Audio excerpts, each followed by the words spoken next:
আগের ম্যাচে হংকংকে ব্যাটিং ঝাঁজ দেখানো টাইগাররা আফগানদের দেখিয়েছে বোলিংয়ের আগ্রাসন, যার শুরুটা হয়েছিল রিপন মন্ডলকে দিয়ে আর শেষটা স্পিনার রাকিবুল হাসানকে। টাইগারদের এই দুই পেসার আর স্পিনারের বোলিংয়ে মাত্র ৭৮ রানে অল আউট জাতীয় দলের ক্রিকেটার নিয়ে সাজানো আফগানিস্তান এ দল। ইনিংসের তৃতীয় বল থেকে শুরু হয় রিপন মন্ডলের উইকেট তোলার মিশন। বাউন্ডারি দিয়ে রানের খাতা খোলা ইমরানকে ওখানেই থামিয়ে দেন রিপন, তবে নিজে থামেননি। ১ ওভার বাদে বোলিংয়ে এসে আবারও তুলেছেন সেদিকুল্লাহ আতালের উইকেট। ২ উইকেট হারিয়ে ধুঁকতে থাকা আফগানদের আরও বিপদে ফেলেন নুরুল রহমান। রিপন মন্ডলের পেস যে বুঝে ওঠার সাধ্যই ছিল না ওর। শুরুতেই ৩ উইকেট তোলার পর ক্যাপ্টেন আকবর ওকে রেখে দেয় নিজের স্টকে। বোলিংয়ে নিয়ে আসেন স্পিনার মেহরাব আর রাকিবুলকে। দুজনে রেখেছেন ছাপ। রাকিবুল তো শেষমেশ ছাড়িয়ে গেছেন নিজের সতীর্থ রিপন মন্ডলকেও।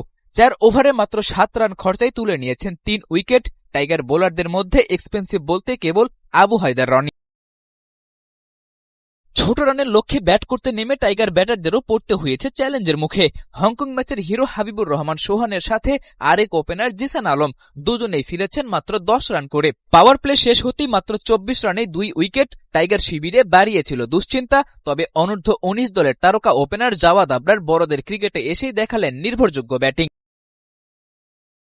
মাহিদুল আর আবরার দুজনেই খেলেছেন সময় নিয়ে। প্রয়োজনের সময়ে ৪ ছক্কাতে কমিয়েছেন রানের চাপ।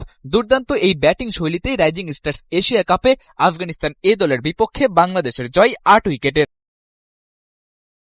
পরপর ২ ম্যাচে দাপুটে জয়ে সবার আগে এশিয়া কাপের সেমিফাইনালের পথে বাংলাদেশ। ২ জয়ে ৪ পয়েন্ট নিয়ে টেবিল টপার বাংলাদেশ। শেষ ম্যাচ হারলে বাকি ২ দলের সামনেও থাকবে ৪ পয়েন্ট করে তোলার সুযোগ। তবে বাংলাদেশের যে রান রেট, তাতে টাইগারদের সেমিফাইনালে খেলতে না পারাই হবে অবিশ্বাস্য ঘটনা।